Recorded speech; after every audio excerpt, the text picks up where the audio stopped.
cerita-cerita bermakna. Ayo kita bahas bersama segala problema hanya ada di Markobu. Ya, hari ini kita bersama TVRI Sumatera Utara. Selamat sore seluruh pemirsa TVRI Sumatera Utara dimanapun berada.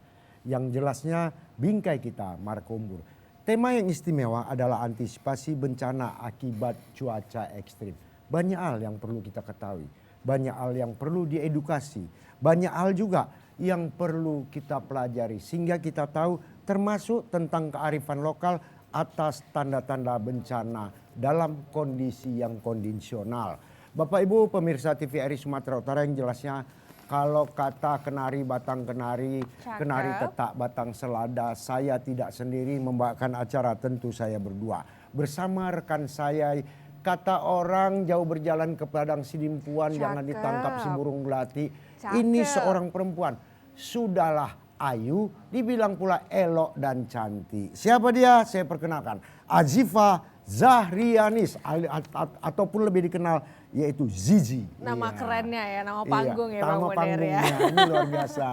Baik, terima kasih Bang Munir, dan saya ingin menyapa pemirsa di rumah. Halo, apa kabar Anda? Senang sekali hari ini saya bisa mendampingi Bang Munir. Dimana lagi kalau bukan di Markombur ya Bang Munir, yang hari ini membahas terkait dengan topik yang menarik terkait dengan antisipasi bencana akibat cuaca ekstrim. Ya, seperti kita tahu bahwa memang cuaca ekstrim ini adalah fenomena yang dikatakan tidak lazim, yang diakibatkan oleh curah hujan yang tinggi ataupun fenomena kecepatan angin yang memang saat ini mungkin dirasakan oleh penduduk yang ada di Indonesia sendiri. Dan kita akan membahas ya seperti apa kira-kira nantinya di Markombur ini selama 1 jam. Kita akan membahas terkait dengan bagaimana langkah-langkah untuk mengetahui, dan mungkin juga kita akan membahas kenapa bisa terjadi seperti ini ya Bang Munir. Dan sudah kita hadirkan narasumber yang untuk bisa menjawab pertanyaan-pertanyaan kita, dan silakan Bang Munir untuk perkenalkan. Iya, tak lain tak bukan, yang pertama saya perkenalkan siapa dia, yaitu Endah Paramita ST MSI,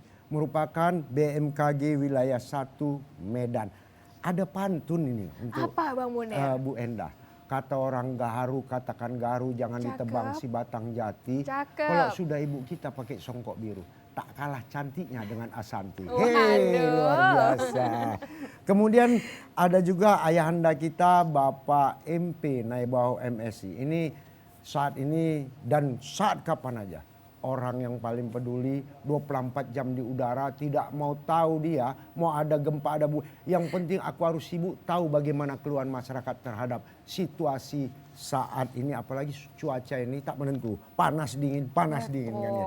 Siapa dia? Yaitu Bapak MP Naibaho MSI, merupakan Kabid 1 BPBD Sumatera Utara. Alhamdulillah. Ini luar biasa, banyak hal yang mau kita tanyakan kepada pemirsa di rumah. Tentu pemirsa tidak sekedar hanya melihat dan mendengar.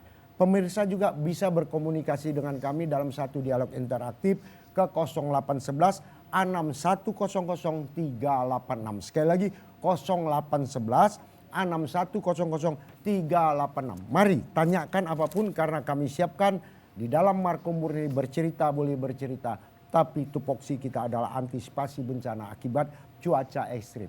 Silakan pakar-pakarnya, artinya semua yang akan menjawab hal ini tidaklah orang yang tidak mengerti, tapi memang di bidang dan yang dia kuasai. Itu dia. Betul sekali Bang Munir. Dan terkait dengan topik menarik kita, yaitu ada antisipasi bencana akibat cuaca ekstrim, tentu kita ingin tahu juga nih Bang Munir, kira-kira cuaca kali ini, hari ini seperti apa, dan mungkin beberapa hari ke depan ini apakah ada gambaran mungkin dari BMKG langsung. Ini Bu Endah silakan untuk edukasinya.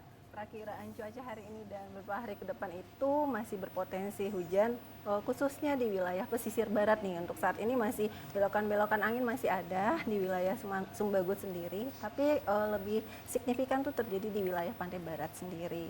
Nah, untuk di wilayah kita itu biasanya terjadi lokal-lokal, dan untuk saat ini sih karena bersifat anginnya menyebar, jadi untuk pertumbuhan awan tidak terlalu signifikan untuk wilayah pantai pesisir timur sendiri gitu. Oke, tapi ada potensi cuaca ekstrim nggak untuk Sumatera Utara sendiri beberapa hari ke depan? Kalau untuk beberapa hari ke depan mungkin belum ada gangguannya, tapi untuk yang signifikan ini kita fokus di pantai baratnya, pesisir baratnya itu masih cukup banyak terjadi hujan untuk saat ini gitu. Oke, Nah, tentunya ini kita luar biasa. Artinya kenapa? Dengan teknologi sekarang kita bisa mengetahui. Jadi masyarakat nggak perlu cemas, kan begitu. Tapi kepada masyarakat kita ingatkan, kalau ada tanda-tanda yang diberikan warning, bersiap-siaplah untuk bergeser dari tempat yang kemungkinan bahaya bencana.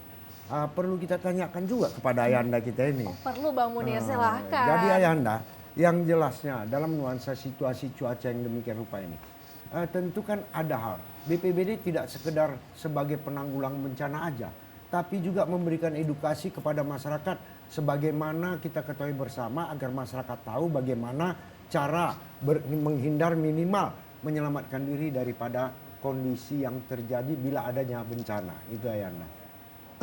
Baik, terima kasih. Selamat sore pemirsa TVRI Sumatera Utara. Saya Kabid 1 atau Pencegahan dan Kesiapsiagaan BPBD Sumatera Utara ingin menyampaikan bahwa program edukasi itu setiap saat kita lakukan.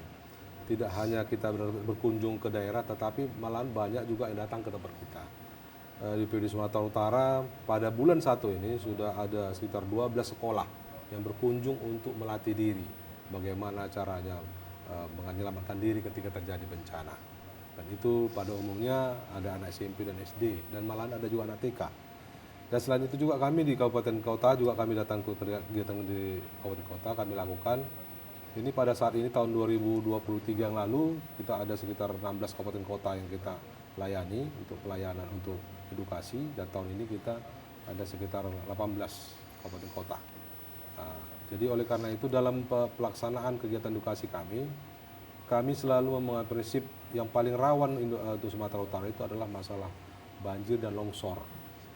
Ya, banjir dan longsor. Dalam artian seperti yang dibilang Ibu daripada BMKG tadi, bahwa tingkat curah hujan sekarang di daerah pegunungan sangat luar biasa. Ya. Kemarin sama-sama kita tahu di Taput ada longsor hujan, ada yang 3 meninggal, dan juga ada daerah Karo, Puting Beliung. Memang daerah pegunungan semua. Ya. Nah, tapi jangan lupa ada ancaman El Nino. Ya, di daerah pesisir pantai ini sekarang ada 8 kabupaten kota yang dirawan kekeringan sesuai dengan kajian risiko bencana Sumatera Utara. Ada 8 kabupaten kota yang di daerah pesisir pantai yang memang harus kita waspadai. Walaupun di gunung sana hujan, di daerah kita bisa keringan. Yang paling terasa itu nanti daerah Deli Serdang dan Kota Medan. Jadi kalau cuaca sekarang seperti ini, ini sambungan ini Pak. Dan ini memang rawannya kepada kita supaya kita hati-hati, jaga kesehatan ini, terutama untuk masalah kekeringan ini adalah merupakan cuacanya panas. Ya, panas. Saya semalam ada kegiatan itu di daerah Sunggal sana, itu sampai saya hitung di HP 33 derajat, tapi terasa seperti 38 derajat. Jadi ini luar biasa. Sementara kawan-kawan kita atau saudara kita yang di pegunungan kelebihan air. Iya. Nah, kita kurangan air. Ya, iya, kurasa mohon maaf ini saya tinggal di Medan beberapa minggu ini saya tengok PDAM sudah kesulitan. Iya. Jadi dengan air bersih. Nah, jadi sebuah bagian daripada itu. Dan itu sudah kita sampaikan kepada yang berkepentingan untuk kita tahu bersama untuk dalam rangka persiapan kegiatan hujan di curah hujan sudah kita langsung kegiatan pembinaan nanti ke depannya. Demikian sementara Pak. Baik. Ini luar biasa. Ya. Saya juga dapat bocoran Apa tuh, Bang tentang tim tanggap darurat berbasis masyarakat katanya. Ini kabarnya juga telah dibentuk di kabupaten kota. Sejauh mana efektivitasnya Pak? Ya, baik. Untuk di kabupaten kota ada namanya tim reaksi cepat. Iya. Ada juga namanya satuan reaksi cepat. Betul. Ya, intinya memang ditugaskan kepada aparat pemerintah tadi untuk menanggulangi bagaimana kecepatan menangani bencana. Kita tahu bersama kalau seandainya ada terjadi hujan, yang paling utama ada tumbang pohon, itu paling utama. Ya. Dan itu dalam lintas Sumatera atau di jalan raya itu paling utama mereka awasi, dan itu ketika ada informasi tentang itu mereka selesaikan segera. Lalu selanjutnya lagi adalah longsor, ya longsor. Nah, longsor ini pada umumnya dari tebing, dari pertebingan atau yang berada di pinggir jalan. Nah, longsor ini juga sekarang seperti contoh kemarin Ketaput kemarin, jam 5 kejadiannya sore, jam 2 sudah bergerak, sudah selesai semua diratakan. Dan ini juga berkat kerjasama antara Pemkab dengan Kabupaten Kota dan Provinsi Sumatera Utara dan juga pihak PU Kabupaten Kota dan perwakilan Kabupaten Kota. Nah, terkait masalah tim reaksi cepat ini merupakan kalau kita namanya di provinsi satuan tugas, Satgas. Dan ini memiliki link. Jadi kita punya link khusus untuk mereka melalui aplikasi Pusdalop. Nah, Pusdalop ini masih dikondisikan masih bentuk manual, belum aplikasi, bentuk manual, dan ini bekerja 24 jam. Jadi 3 shift satu hari. Nah, oleh karena itu ini menghimpun seluruh kegiatan-kegiatan ataupun ancaman-ancaman bahaya yang ada di Kabupaten Kota di seluruh Sumatera Utara. Jadi Pusdalop kita ini ditangani oleh Satgas yang lebih kurang 40 orang. Nah, dalam sebulan inilah yang ganti-gantian untuk melaksanakan monitoring di Kabupaten Kota. Demikian, Pak. Baik. Jadi jelas kepada pemirsa TVRI Sumatera Utara, nggak usah galau, nggak usah takut. Artinya bila ada sesuatu bencana ataupun hal tanda-tanda bencana, hubungi BPBD Kabupaten Kota.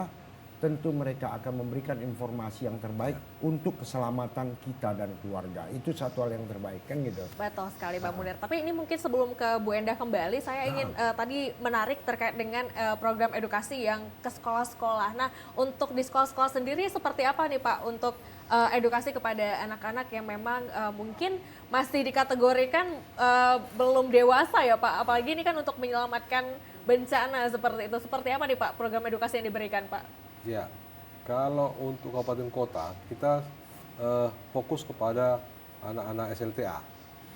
Jadi ada nama sekarang sekolah madrasah aman bencana, ya, atau SMAP. Itu memang ada surat dari Menteri Pendidikan dan Kebudayaan tentang kewajiban setiap sekolah membuat lembaga untuk edukasi ataupun untuk penanganan banjir ataupun bencana. Nah, khusus anak-anak yang kita bawa sekarang di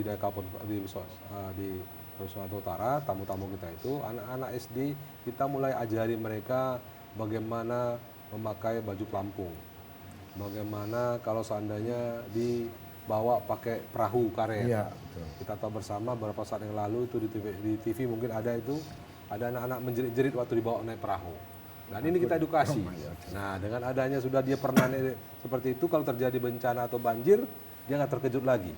Nah, jadi ini mau kita ajari semua, dan terakhir itu kita ajari mereka untuk bersama-sama Satgas untuk keliling memakai serene. Jadi dalam artian memakai biar tahu dia, oh kalau ada ini warna seperti ini berarti BPBD. Kalau ada serene seperti ini ada berarti ada bahaya bencana. Dan ini memang yang kita ajari mulai dari sekarang. Dan selanjutnya guru-guru juga kita ajari ya bagaimana membimbing anak-anak kalau terjadi bencana di kelas. Nah, jadi kalau tadi gempa bumi terjadi, murid guru-guru tadi kita ajari bagaimana membawa anak murid tadi, karena begitu gempa pasti panik, ini pasti panik, anak SD pasti panik. Nah, kita ajari mereka jangan memikirkan tasnya, jangan memikirkan yang lain-lain, sepatunya mungkin tinggal di situ, anak-anak inilah kita bawa di luar. Nah, ini kita ajari semua, kita buat simulasinya Pak, kita buat simulasinya. Jadi kita berusaha bagaimana menjemput bola dan bagaimana supaya masyarakat mengetahui semua. Memang simulasi itu ada juga banyak-banyak di Google ya. Tapi lebih enak dia kalau datang ke BPBD Sumatera Utara langsung merasakannya. Nah, bagaimana kita menggiring, bagaimana kita mengajari, sampai ada pertolongan pertama juga kita ajari. Nah, pertolongan pertama bagaimana menekan titik pernapasan dan lain-lain. Sampai terbawa juga membawa tandu dan lain, banyak kegiatannya. Baik. Nah, demikian Bu. Baik, terima kasih. Dan tentunya kita juga ingin bertanya kepada Bu Endah terkait hal ini. Seperti apakah kira-kira langkah dari BMKG sendiri untuk antisipasi cuaca, tapi kayaknya sebentar lagi Bang Munir ya. Tunggu dulu kita jawab ya. Pertanyaan silakan disimpan dulu.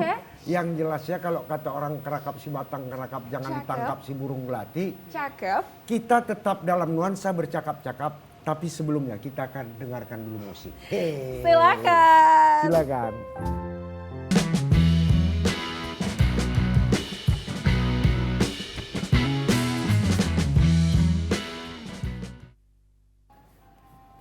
Baik, tetap bertemu kepada kami yaitu TVRI Sumatera Utara dalam bingkai Markombur. Tema kita tetap yaitu antisipasi bencana akibat cuaca ekstrim.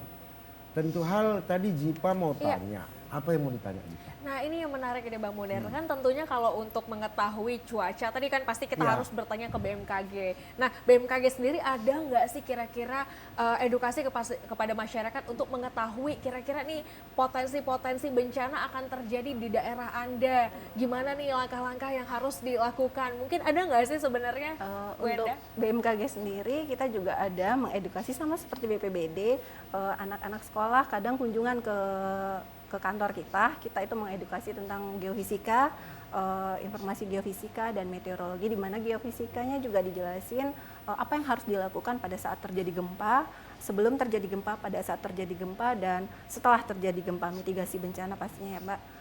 Tapi ya kita tetap kalau untuk bencana ya Bapak BPBD lebih ahli kali ya. Kalau kita lebih fokus ke kejadiannya. Nah untuk meteorologinya sendiri itu kita juga memberikan informasi tentang meteorologi, tentang cuaca ekstrim.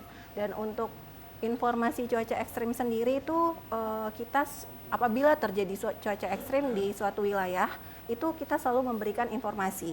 Jadi kita punya grup sendiri, ada grup BPBD dengan Bapak BPBD, terus dengan media juga ada kita. Nah itu biasanya di grup WhatsApp kita sebarkan. Jadi apabila di suatu wilayah ada potensi untuk terjadi cuaca ekstrim, itu langsung kita berikan informasi. Nah selanjutnya untuk masyarakatnya itu biasanya kepala-kepala daerahnya lah yang menyampaikan ke masyarakat. Nah selain itu kita juga memberikan informasi cuaca ekstrim perdasarian Mbak. Jadi itu kita kirim ke gubernur langsung gitu. Jadi setiap perdasarian 10 hari kita kirim di mana-mana wilayah yang berpotensi untuk terjadinya cuaca ekstrim.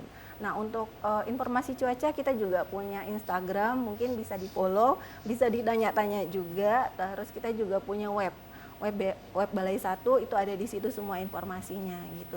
Untuk Go to School kita juga sempat mengadakan juga, cuman lebih sering untuk saat ini sekolah-sekolah yang datang langsung ke kantor kita gitu. Oke. Tapi gimana sih cara untuk mengetahui mungkin kayak gelombang laut yang normal atau gimana? Mungkin kan banyak sekali masyarakat yang belum paham dan juga mungkin masih awam terkait hal ini. Nah, untuk dari BMKG sendiri gimana ini mengedukasi kepada masyarakatnya? Kalau untuk gelombang laut itu kita juga ada informasi gelombang laut di dalam cuaca dasarian tersebut per 10 hari di web kita juga ada gitu. Jadi untuk saat ini ya Mbak ya, untuk prediksi bulan Februari sendiri untuk gelombang laut itu mencapai 3,5 meter itu untuk di wilayah pantai barat Aceh dan Samudra Hindia Barat Sumatera. Itu masih berpotensi untuk terjadinya gelombang tinggi dengan mencapai 3,5 meter gitu. Oke, Jadi baik. luar biasa, Ya. artinya dengan informasi ini kita pesankan kepada masyarakat janganlah pula ditabrak kan. Betul. Kalau ditabrak ya itu artinya mau ngambil resiko. Begitu juga kepada masyarakat Sumatera Utara dimanapun kita berada, saya hanya ingatkan bencana bukan semata-mata karena persoalan alamiah, tapi persoalan kedisiplinan kita. Jangan kita rambah ataupun kita tebangi pohon-pohon yang ada di hutan, karena akibatnya berdampak, kemungkinan besar longsor akan terjadi. Begitu juga kepada masyarakat di inti kota. Kalau boleh kami minta tolong, jangan jadikan sungai itu tempat sampah terpanjang. Karena suka tidak suka, cepat atau lambat terjadi sedimen, itu berefek terhadap diri kita juga. Terutama masyarakat yang di hilir akan menderita. Kan itu kan. Betul Jadi sekali itu. Bang Munir. Demikian artinya semuanya itu saling bersinergi lah, bahu membahu bangun untuk kebersamaan kita. Nah, kadang-kadang lupanya masyarakat itunya kan itu ya. Iya. Maunya sub sendiri, toto efeknya udah, lagi yang disalahkan siapa? Pemerintah juga, tak Betul. peduli. Padahal kita udah mengimbau setengah mati, sampai dibikin lagi merek. Dilarang membuang sampah atau merambah sesuatu di pinggir sungai, menggunakan lahan di pinggir sungai, pasal sekian-sekian, hukuman sekian, denda sekian, dibuat besar, tak peduli juga. Mungkin masyarakat hilaf kali Bang Munir ya. Tapi mulai hari ini janganlah lagi lah. Iya, Itu aja harus. harapan kita bersama ya kan. Betul sekali. Inilah. Oke, Cuman yang iya. ada yang nak kutanyakan. Apa tuh Bang Ayo, Munir? kepada Bu Enda. Bu, Ya, Ibu Pak. tadi kan udah bilang mengedukasi dan sebagainya kepada adik-adik sekolah. Tentu elemen masyarakatnya apakah juga diedukasi, misalnya tim itu turun kepada di tengah-tengah masyarakat memberikan satu katakanlah sosialisasi kecil, entah 200-300 orang kumpul diberikan pengertian itu dilakukan juga. Iya Pak, kemarin seperti terjadi gempa di Taput ya Pak ya, Iya, iya. Kita juga memberikan edukasi kepada mereka, dibarengin sama BPBD juga. Terus kemarin di Karo juga kita bareng kerja sama BPBD juga memberikan informasi tentang gempa bumi dan cuaca ekstrim tentunya, di mana wilayah-wilayah yang berpotensi untuk terjadinya gempa gitu Pak. Ini memang PR kita yang belum selesai sampai saat ini. Aku bilang masalah Sinabung ya kan, sama Sebaya. Ini belum selesai.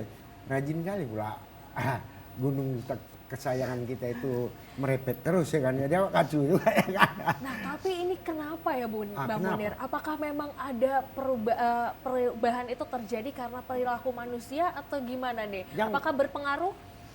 Jangan Gimana tanya nih, Bu sama Endang? Kalau kita, jangan kalau untuk Gunung Merapi tuh lebih ininya ke PVMBG sih Mbak. Iya, betul. Kalau kita sih cuman untuk asapnya, sebaran asapnya. Mungkin kita bisa menginformasikan itu ranahnya PVMBG gitu. Oke, Tetap jadi ada bekerja sama. Iya. betul. Jadi kita juga teredukasi ya Bang Munir ya. Jadi supaya kita juga bisa tahu bahwa memang ya kita benar-benar harus menjaga bumi kita ya. Iya. Karena kalau nggak kita siapa lagi yang bisa menjaga hal ini Bang Munir? Berarti Betul ada- seperti yang tadi betul. sudah diedukasi ya Bang Munir ya.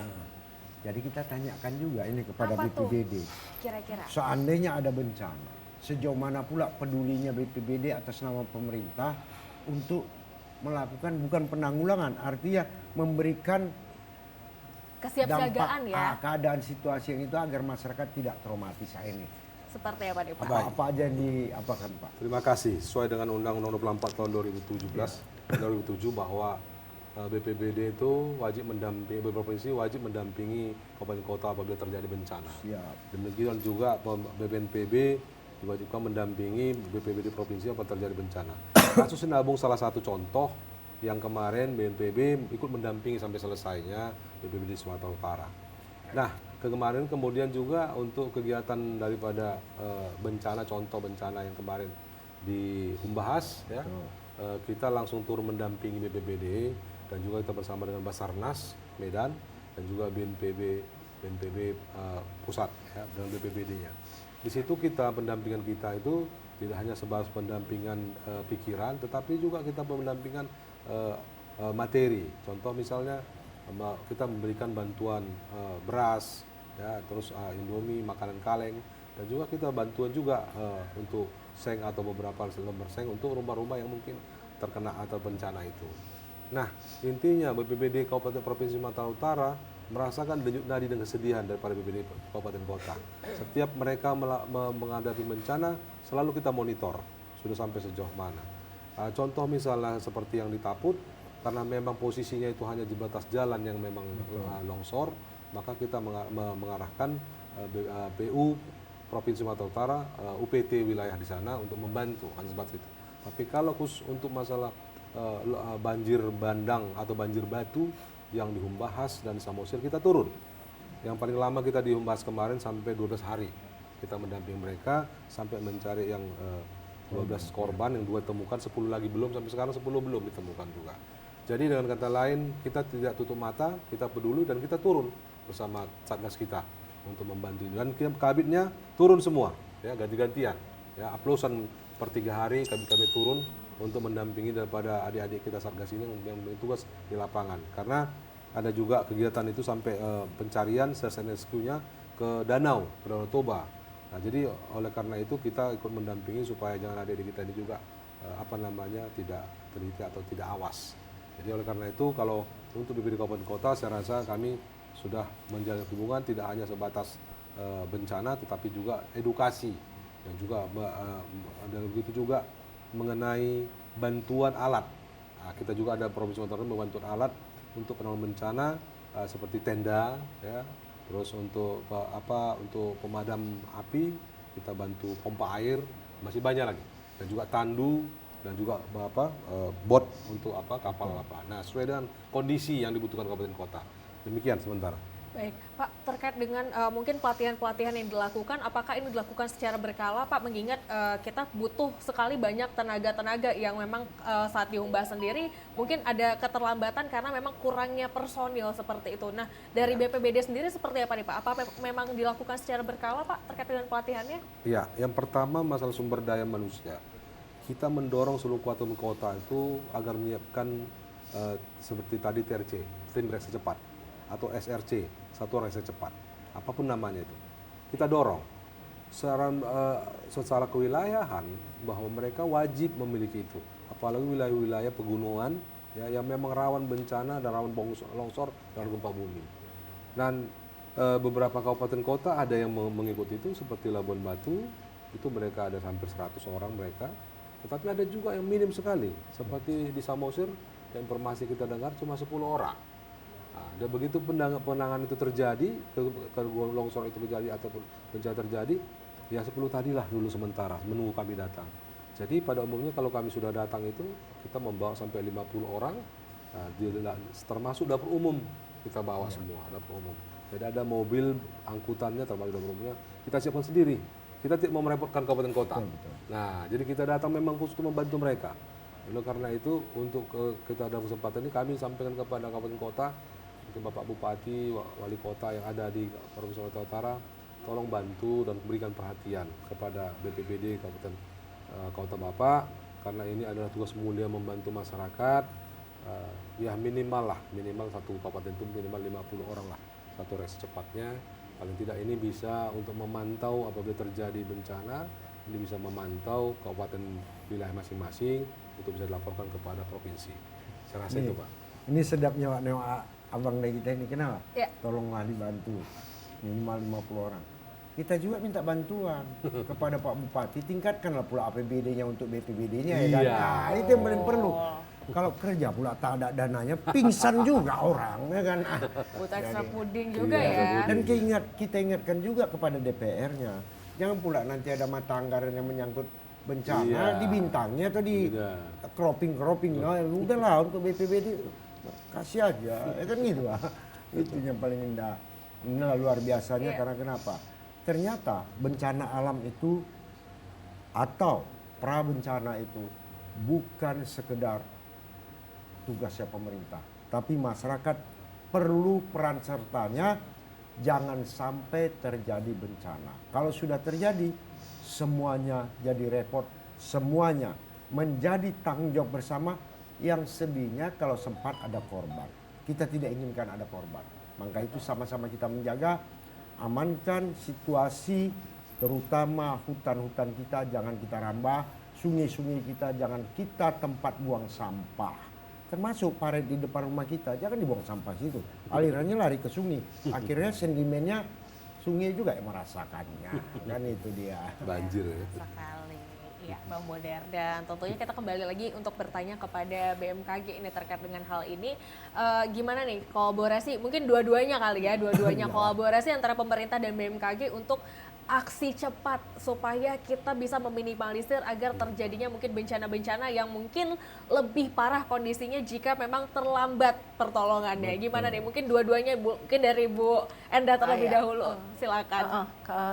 Kalau untuk BMKG-nya kita kan informasinya sudah kita sampaikan ya Pak ya. Kita juga punya grup WhatsApp bersama BPBD di seluruh wilayah Sumatera Utara.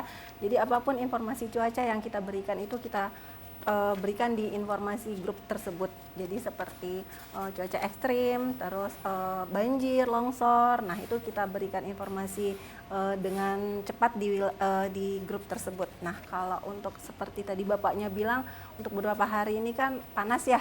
Memang kemarin berdasarkan data suhu udara itu mencapai 34 derajat Celcius dan di mana di wilayah Medan dan sekitarnya itu sudah masuk awal musim kemarau. Jadi tapi untuk musim kemarau sendiri masih di beberapa wilayah terjadi, untuk prediksinya masih masuk awal musim kemarau. Jadi kepada masyarakat mungkin dihimbau untuk tetap waspada, mengurangi kegiatan di luar rumah itu mungkin ya, karena cuacanya cukup panas. Tetapi berbeda untuk wilayah lain seperti yang Bapak Nebaho tadi katakan, untuk wilayah pegunungan dan pesisir barat itu masih hujannya masih cukup signifikan gitu. Jadi selain grup WhatsApp, kita juga memberikan informasi dasarian tadi ke gubernur langsung, Mbak. Tuh.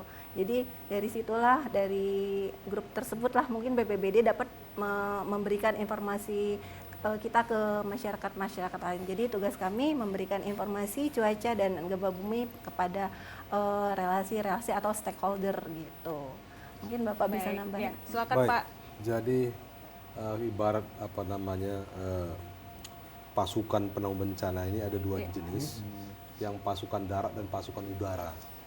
Jadi pasukan udara ini BMKG, ya. Pasukan darat BPBD sama BNPB, Basarnas.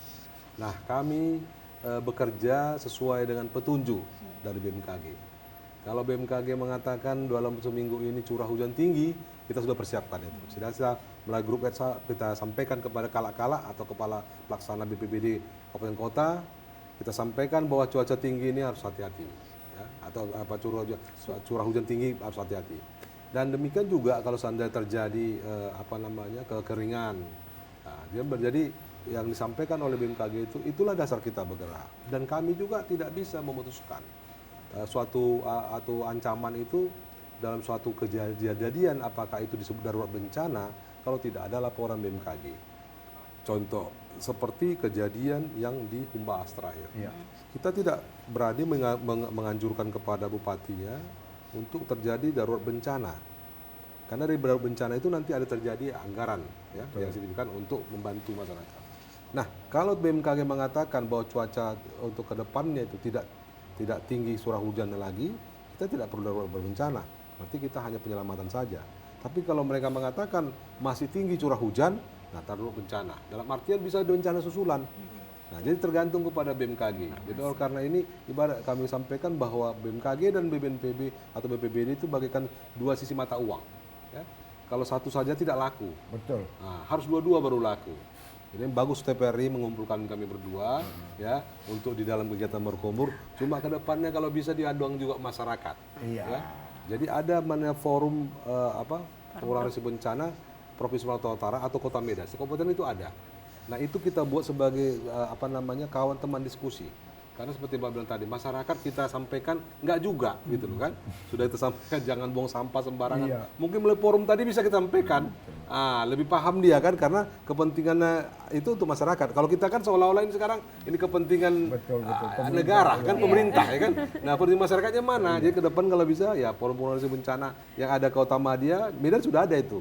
Nah, jadi itu aja kita undang, kita tanya apa upaya-upaya mereka karena kita sudah sampaikan bahaya ini bahaya itu, tapi tidak juga masyarakat melakukannya. Jadi oleh karena itu kegiatan ini bagus, lebih ditingkatkan ke depan supaya lebih ramai, diskusi lebih enak. Saya rasa demikian. Kita akan catat ya Bang Munir. Kalau katanya diambil batang yang lurus, cakep. Jangan diambil sambil digeliti. Cakep. Memang semua ide-ide kita harus diterima dengan bagus.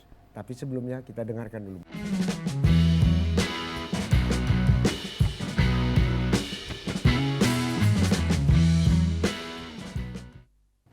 Ya pemirsa TVRI Sumatera Utara tetap bersama kami di dalam Markombur. Yang jelasnya tema kita tetap tidak berubah, antisipasi bencana akibat cuaca ekstrim. Bagi masyarakat yang ingin melakukan ikut nimbrung, kita akan melakukan dialog interaktif. Silakan hubungi kami ke 0811 6100 386. Sekali lagi 0811 6100 386. Kami nantikan, mari kita berbincang bersama, mari kita sama-sama menciptakan solusi terbaik untuk sama-sama kita terhindar daripada bencana.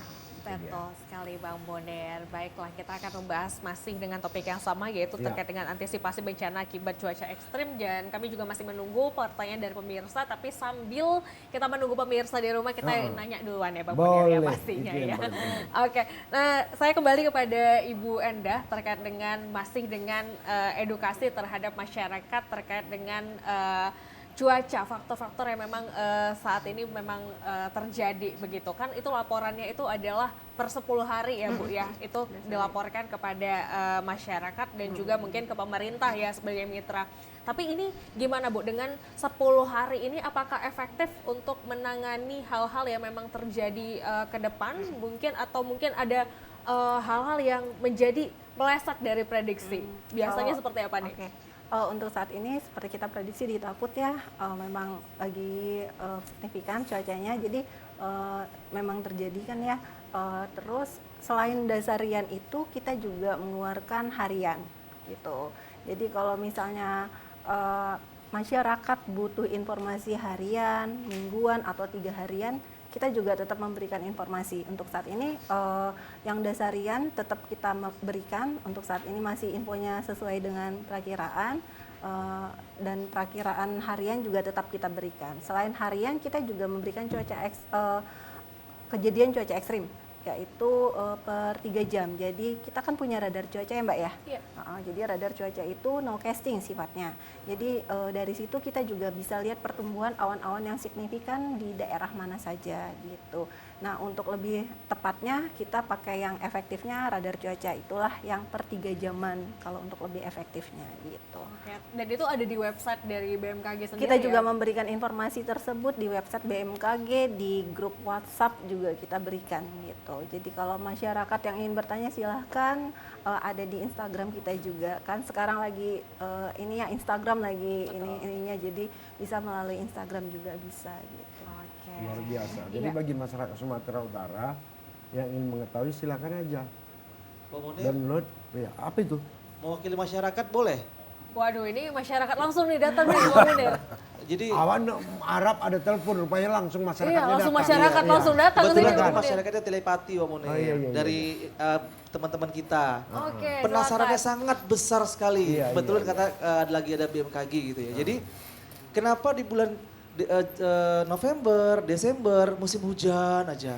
Kenapa di Januari, Februari panas gitu? Apa karena Desember ember jadi hujan gitu ya? Itu masyarakat banyak Nah, seperti itu biasanya Bang Fahmi ya. Nah, apakah mungkin dari Januari ke Desember sebenarnya BMKG itu sudah tahu ini pasti ini musimnya ini, atau memang nggak beraturan nih cuacanya, memang atau hanya sugesti aja gitu? Siklus. Nah, kalau yang ini pertanyaannya tadi, kenapa kalau menjelang bulan puasa atau puasa itu panas sekali cuacanya kata gitu? Kenapa? Jadi potensi tempus ya. Iya, Ini itu perkara- perwakilan masyarakat. Jadi ada alasan nggak puasa gitu ya? Iya, Pak. Kalau seniman nanya, pemusik nanya, kenapa di bulan berber itu sering hujan? Gawat juga kami, karena job kurang. Udah tahu itu. Sebenarnya ke situ Bang, tapi halusnya biarlah mereka bertanya seperti itu Bang Munir. Gimana oke nih, lah, langsung itu saja hak ya ya. Bang Munir ya. Gini, kalau untuk wilayah Sumatera Utara sendiri itu kita memiliki 2 puncak hujan ya. Ekuatorial itu bersifat 2 puncak hujan, itu biasanya di bulan Maret dan di bulan Oktober biasanya sih kalau tidak meleset. Nah jadi kebetulan puasanya juga ya, puasanya itu tidak di puncak hujannya mungkin ya, jadi makanya terasa panas gitu. Jadi bukan karena RRR tadi ya Bang ya, bukan. Jadi memang kita puncak hujan itu memiliki 2 puncak hujan, beda dengan Pulau Jawa. Pulau Jawa itu cuma 1 puncak hujan gitu. Jadi untuk bulan Februari tersendiri ini sudah awal dari musim kemarau. Mungkin nanti di puasa semoga tidak terlalu panas ya suhunya ya Bang ya. Iya, cuman bergeser sedikit mungkin ya bulannya gitu. Cuman tetap 2 puncak hujan untuk sifat hujan musim ekuatorial kita ya. Lainnya udah jelas kan. Kalau di Jawa puncak hujan itu hanya sekali. Di Sumatera Utara 2 kali. Jadi nggak takut kekeringan awak. Jadi begitu juga, jangan karena hujan awak takut kekeringan job. Nggak akan kering job itu, percayalah. Bisa indoor kok. Oke, baik, terjawab ini perwakilan dari masyarakat ya Bang Munir ya. Baik, dan kita kembali kepada topik kita, yaitu masih dengan antisipasi bencana akibat cuaca ekstrim. Tentu kita ingin juga tanyakan kepada BPBD sendiri seperti apa tips untuk mitigasi bencana kepada masyarakat agar bisa sigap dan siap untuk menghadapi bencana-bencana yang mudah-mudahan jangan datang sih Pak ya. Mudah-mudahan, silakan deh Pak Naibaho. Baik, Untuk bencana kita klasifikasi dulu. Kalau kita cerita gempa bumi tidak diperiksa diprediksi, ya. Kita hanya cerita masalah banjir dan longsor. Nah, khusus untuk masalah banjir dan longsor ini kaitannya seperti yang bilang Bapak ini tadi, bahwa memang itu hutan tadi kuncinya, ya. Pohon-pohon tadi kita tidak larang tebang, silakan ditebang. Tapi dengan punya prinsip satu pohon sebelum ditebang itu harus sudah tumbuh 5 pohon. Iya. Yang panjangnya sekitar 2 meter, baru yang itu ditebang gitu loh. Jadi kalau seandainya satu pohon ditebang, 5 pohon tumbuh, berarti ketika nanti 10 tahun kemudian dia punya sudah pohon 50 biji, 50 batang. Dan akan lebih ramai lagi dan lebih beruntung. Ini kan tidak. Contoh seperti kemarin di Humbahas, yang waktu soal banjir, banjir campur batu kemarin. Itu semua pohon sudah tidak ada lagi di atas itu, tusam itu. Saya bertanya kepada mereka apa penyebabnya. Nah, ini saya tidak tahu juga, mau bertanya juga memang sama ahli parfum ini. Katanya itu minyaknya itu bisa disabit, Iya. itu ditampung untuk jadi minyak parfum. Sampai seperti itu kah gitu. Satu pohon dikorbankan hanya untuk itu, kan gitu ya. Sementara kalau itu sudah disabit atau disobek kulitnya itu nggak bisa tumbuh lagi. Ya, mati. Layu dia mati. Jadi luar biasa sekarang. Jadi selain dari kayunya diambil, terus getahnya juga diambil. Masih muda pun sudah mati dia, udah layu dia. Nah, jadi kepada masyarakat di Bumbas saya sampaikan bahwa tanggung jawab mereka adalah untuk bagaimana merawat dan memelihara. Kalaupun mungkin pada saat ini mungkin karena alasan hutan lindung, tapi masyarakat nggak salah kok nanam sendiri, saya bilang. Betul. Nah, khusus untuk wilayah Kota Sumatera, untuk Kota Medan. Ini mohon maaf ini hanya karena kita tinggal di sini. Pohon-pohon juga jangan ditubangi lah semua, Iya, betul, ya. Memang alasan bahwa pohon itu sudah sudah berumur, ya. Tapi maunya rantingnya saja ditebang, ya. Ditinggalkanlah biar tumbuh lagi. Ini kadang-kadang sampai kandas, diganti pohon apa sekarang itu. Saya bilang pohon kuburan itu, saya bilang itu. Bukan pohon sebenarnya, bunga. Nah, ini juga memacu daripada panasnya udara ini. Nah, terkait masalah tadi yang banjir sama longsor tadi, ya, pada masyarakat sampaikan sebenarnya ada surat edaran gubernur yang kemarin yang sudah kita sampaikan ke kabupaten kota, itu surat edaran nomor 300.2.2 15.641/2003 tahun lalu, ya, yaitu pada bulan November 2003. Disampaikan salah satu adalah kita harus waspada masyarakat yang khusus tinggal di daerah-daerah lereng pebukitan ataupun yang di daerah pegunungan agar lebih waspada terkait masalah banyaknya pohon yang tumbang. Dia harus mengantisipasi diri, mawas diri. Dengan kata lain, apabila terjadi hujan intensitas tinggi, sudah siap-siap, jangan tidur nyenyak. Karena bagaimanapun Bapak juga merasakan, Bapak Ibu merasakannya. Nah, terus yang kedua lagi, Bapak Ibu yang memiliki lahan pertanian, ya, di daerah tebing lereng, ya, tebing lereng. Dalam rangka alasan tadi perbaikan pertanian. Yang dulunya pohon pinus ditanam jadi jagung, gitu loh. Jangan, ya, jangan. Kalaupun Bapak dulu kemarin itu nanam pinus, mungkin sekarang pinus sudah habis, ganti pohon durian. Ya, Lagi mahal-mahalnya durian. Iya, lagi mahal-mahalnya durian. Betul. Kemarin saya di Umbas saya bilang begitu sama dia sama Usir. Saya di Medan belum pernah jumpa durian itu kalau yang ukuran seperti bola kaki itu yang 30.000 saya bilang. Ya, minimal 70.000 saya bilang. Nah, kalaupun ada 50.000 udah pecah. Iya. Nah, rasanya tidak ada lagi rasanya. Kemudian ketawa istilahnya. Ketawa, ya ketawa. Nah, ini kan merupakan ekonomi produktif kalau dimanfaatkan. Iya. Nah, jadi kepada masyarakat jangan merasa bahwa kami di desa ekonomi kami pas-pasan sehingga kami punya ada alasan mendang pohon. Enggak, jangan begitu, ya. Tanam pohon, banyak itu pohon-pohon yang bisa berangkat. Pohon mangga, durian, banyak pohon nangka, banyak manggis pun bisa, dukun pun bisa. Pohon keras, pohon-pohon keras. Jadi kepada kita sini saya sampaikan kepada kita semua, ya, untuk antisipasi wilayah-wilayah pebukitan, ya, dan wilayah-wilayah sungai lagi terutama, ya. Jangan juga mengadakan wisata-wisata sementara waktu, jangan bisa wisata air, ya, karena lagi musim-musim banjir bandang ini sekarang ini, ya. Itu wilayah pebukitan. Ini merangkap closing statement. Iya. Ya, luar biasa ini. Kita nantikan. Jadi, ya, gas terus. Ini mau buka ada cara lagi. Ya, udah begitu dulu saya rasa. Jadi ini luar biasa arti pemahaman. Kepada Ibu Enda juga kita mohonkan sebagai closing statement apa kira-kira Bu? Sebenarnya kita ini panjang ini. Tapi batas Waktu juga ya. Silakan. Mungkin himbauan aja ya Pak Iya. kepada masyarakat untuk bulan Februari sendiri itu curah hujan sudah mulai berkurang dibanding Januari. Betul. Tapi tidak memungkinkan untuk terjadi hujan tetap ada. Cuman untuk bulan Februari sendiri mungkin waspada untuk terjadinya suhu yang mencapai 34 derajat Celcius. Jadi mungkin mengurangi kegiatan membakar sampah gitu. Terus mengurangi kegiatan di luar ruangan. Mungkin itu Pak. Jadi intinya kepada kita semua masyarakat Sumatera Utara tanpa terkecuali, bila terjadi musim panas, kurangi perjalanan keluar. Tingkatkan stimulan tubuh untuk kita tidak kena demam kan itu. Betul. Bagi masyarakat yang di pinggir sungai, kami mohon jangan lagi buang sampah sembarangan. Nah, begitu juga di kaki gunung. Mari kita sama-sama menjaga hutan kita tetap lestari. Reboisasi itu perlu, tapi jangan lupa tetap jaga dan lestarikan hutan tersebut. Oke, Bang Munir. Saya Haji Munir Nasution, waktu jua yang memisahkan kita, TVRI Sumatera Utara tetap mencintai semua pemirsanya. Satu hal yang perlu kita ketahui bersama, untuk kita, lokan si batang lokan, Cakep. jangan tetak si batang kanal. Cakep. Kalau kita ingin dapat, yaitu materi pendidikan, tentu TVRI jangan sekali-sekali merubah channel ya, kepada masyarakat jangan dirubah channelnya ya kan. Baik, terima Ya. kasih juga kepada narasumber yang sudah berhadir. Kami berdua pamit undur diri Iya. dan terimalah penutupan kami dengan persembahan lagu dari rekan-rekan kita. Silakan. Wassalamualaikum warahmatullahi wabarakatuh.